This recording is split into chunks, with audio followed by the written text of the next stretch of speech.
the local game the thing that made you decide there was a change needed, and how important was Mark negotiating the fourth buyout format? I don't want to get into all of that other than to say that, I think that we were still competing for postseason play the last 2 weeks of the season, and that was important.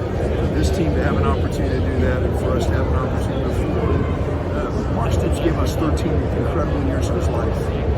And we want to always focus on the end. And sometimes, I read a book the other day, and they talk about there's no happy endings. There are a lot of those in the games of sports.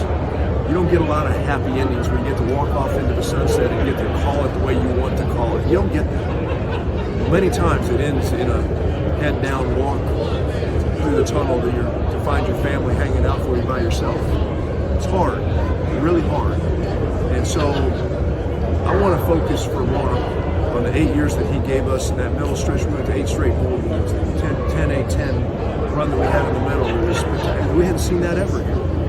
And people get all hung up at the very beginning when it was a struggle and he inherited a program that was really, really difficult, and they want to get hung up on the end when it was a struggle and we weren't doing what we wanted to do.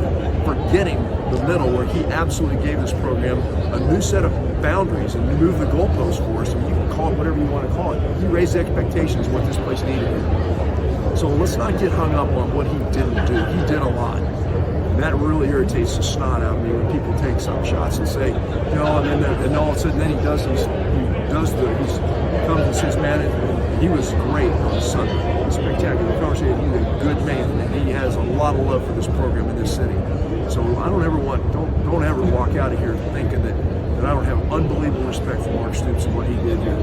And we all need to be thankful for what he did. He did change the expectations for what we're doing here, and Will's thankful for that as well, because you heard him talk about it. He didn't want to just settle. He wants to move forward and grow it from here. So Mark was great. We worked our way through it. He's a good man, and he gave a lot to this place.